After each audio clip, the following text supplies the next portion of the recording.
미국계 커피 대기업 잘린 사위가 아내 몰래 트렁크에 숨긴 물건이 충격입니다. 미국계 커피 대기업 본사에서 2,000명이 해고됐어요. 그 회사 본사 기획팀에서 10년 일한 사위가 그 안에 속했어요. 오늘 사위가 생일인데도 늦게 퇴근한다고 해서 사위 좋아하는 음식 좀 갖다 주려고 딸에게 전화했어요. 딸은 약속이 있어서 지금 바뀌니까 자기 집 냉장고에 넣어달라고 하더라고요. 딸네 집에 비밀번호 누르고 들어가니까 거실에 불이 켜져 있었어요. 택배 유니폼을 입고 있는 사위가 너무 피곤했는지 소파에서 웅크리고 자고 있더라고요. 발 아래 배낭 안에서 책이 한 권 쑥 빠져나와 있었어요.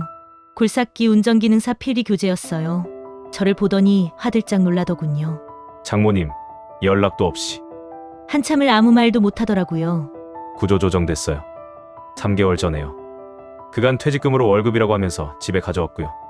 그것도 거의 바닥나서 택배일 시작했어요. 아내한테는 아직도 말 못했어요. 자존심도 있고 걱정 끼치기 싫었어요. 매일 아파트 주차장에서 택배 유니폼으로 갈아입고 나가요.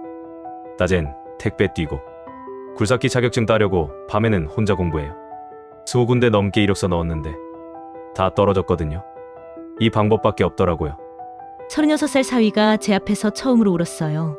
그때 현관문이 열리며 딸이 들어왔는데 편의점 직원 유니폼 조끼를 입고 있었어요.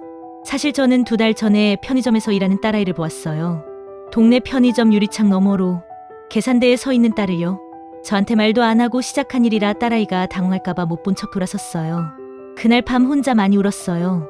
딸과 사위 그리고 저 이렇게 세 사람은 서로를 한동안 바라봤어요.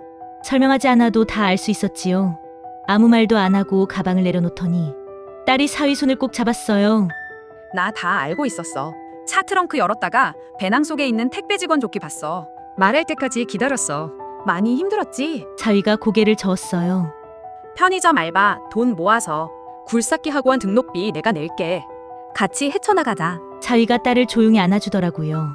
저는 부엌으로 들어가서 사위 먹일 미역국을 끓였어요. 셋이 생일밥을 다 같이 먹으면서 아무런 말이 없어도 서로의 마음은 느껴졌어요. 상황이 안 좋아져도 딸 부부가 서로 믿고 사랑하는 모습을 보니 조금은 안심이 되었어요. 아침에 은행에 들려 인출한 100만 원을 식탁 위에 놓고 메모 한 장 적었어요. 자네 지금 너무 잘하고 있어. 사랑하는 엄마가.